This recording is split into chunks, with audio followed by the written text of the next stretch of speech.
2 Reis. Capítulo 9. Depois o profeta Eliseu chamou um dos filhos dos profetas e lhe disse: cinge os teus lombos, toma na mão este vaso de azeite e vai a Ramote-Gileade. Quando lá chegares, procura Jeú, filho de Jeosafá, filho de Ninsi, entra, faze que ele se levante do meio de seus irmãos, e leva-o para uma câmara interior. Toma então o vaso de azeite e derrama-o sobre a sua cabeça, e dize: assim diz o Senhor, ungi-te rei sobre Israel. Então abre a porta, foge e não te detenhas. Foi, pois, o jovem profeta a Ramote-Gileade. E quando chegou, eis que os chefes do exército estavam sentados ali, e ele disse: chefe, tenho uma palavra para te dizer. E Jeú perguntou: a qual de todos nós? Respondeu ele: a ti, chefe. Então Jeú se levantou, e entrou na casa, e o mancebo derramou-lhe o azeite sobre a cabeça, e lhe disse: assim diz o Senhor Deus de Israel, ungi-te rei sobre o povo do Senhor, sobre Israel. Ferirás a casa de Acabe, teu senhor, para que eu vingue da mão de Jezabel o sangue de meus servos, os profetas, e o sangue de todos os servos do Senhor. Pois toda a casa de Acabe perecerá, e destruirei de Acabe todo filho varão, tanto o escravo como o livre em Israel. Porque hei de fazer a casa de Acabe como a casa de Jeroboão, filho de Nebate, e como a casa de Baasa, filho de Aías. Os cães comerão a Jezabel no campo de Jezreel, não haverá quem a enterre. Então o mancebo abriu a porta e fugiu. Saiu então Jeú aos servos de seu senhor, e um lhe perguntou: vai tudo bem?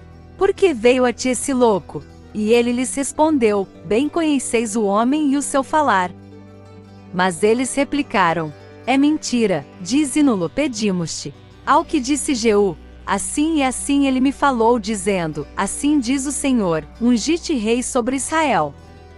Então se apressaram, e cada um tomou a sua capa e a pôs debaixo dele no mais alto degrau, e tocaram a buzina e disseram: Jeú reina. Assim Jeú, filho de Jeosafá, filho de Ninsi, conspirou contra Jorão. Ora, tinha Jorão cercado a Ramote-Gileade, ele e todo Israel, por causa de Azael, rei da Síria. Porém o rei Jorão tinha voltado para se curar em Jezreel das feridas que os sírios lhe fizeram, quando pelejou contra Azael, rei da Síria. E disse Jeú: se isto é o vosso parecer, ninguém escape nem saia da cidade para ir dar a nova em Jezreel. Então Jeú subiu a um carro, e foi a Jezreel, porque Jorão estava acamado ali, e também Acasias, rei de Judá, descera para ver Jorão. O atalaia que estava na torre de Jezreel viu a tropa de Jeú, que vinha, e disse: vejo uma tropa.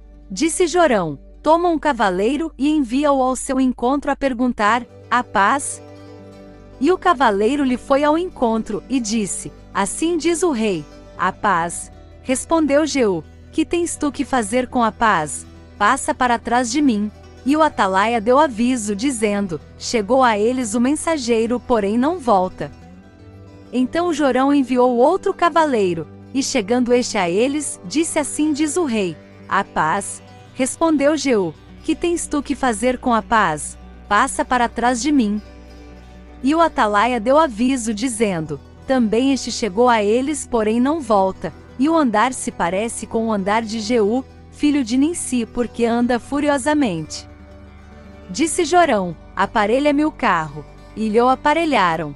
Saiu Jorão, rei de Israel, com Acasias, rei de Judá, cada um em seu carro, para irem ao encontro de Jeú, e o encontraram no campo de Nabote, o Jizreelita.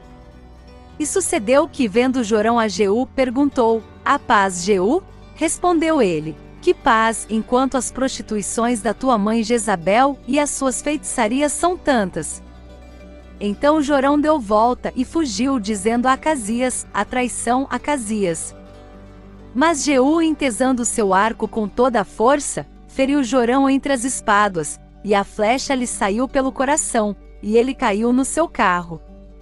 Disse então Jeú a Abidcar, seu ajudante: levanta-o e lança-o no campo da herança de Nabote, o Jizreelita, pois lembra-te de indo eu e tu juntos a cavalo após seu pai Acabe, o Senhor pôs sobre ele esta sentença, dizendo: Certamente vi ontem o sangue de Nabote e o sangue de seus filhos, diz o Senhor, e neste mesmo campo te retribuirei, diz o Senhor. Agora, pois, levanta-o e lança-o neste campo, conforme a palavra do Senhor.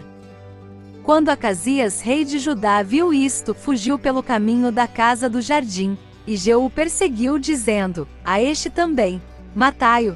Então o feriram no carro, à subida de Gur, que está junto a Iblião, mas ele fugiu para Megido e ali morreu. E seus servos o levaram num carro a Jerusalém, e o sepultaram na sua sepultura junto a seus pais, na cidade de Davi. Ora, Acasias começara a reinar sobre Judá no ano 10º de Jorão, filho de Acabe. Depois Jeú veio a Jezreel, o que ouvindo Jezabel, pintou-se em volta dos olhos, e enfeitou a sua cabeça, e olhou pela janela. Quando Jeú entrava pela porta, disse ela: teve paz Zinri, que matou a seu senhor. Ao que ele levantou o rosto para a janela e disse: quem é comigo? Quem? E 2 ou 3 eunucos olharam para ele. Então disse ele: lançai-a daí abaixo. E lançaram-na abaixo, e foram salpicados com o sangue dela a parede e os cavalos, e ele a atropelou. E tendo ele entrado, comeu e bebeu. Depois disse: olhai por aquela maldita, e sepultai-a, porque é filha de rei. Foram, pois, para sepultar, porém não acharam dela senão a caveira, os pés e as palmas das mãos. Então voltaram, e lhe disseram, pelo que ele disse: esta é a palavra do Senhor, que ele falou por intermédio de Elias, o tisbita, seu servo, dizendo: no campo de Jezreel os cães comerão a carne de Jezabel. E o seu cadáver será como esterco sobre o campo na herdade de Jezreel, de modo que não se poderá dizer: esta é Jezabel. Deixe o seu like e se inscreva no canal. E que Deus abençoe a todos.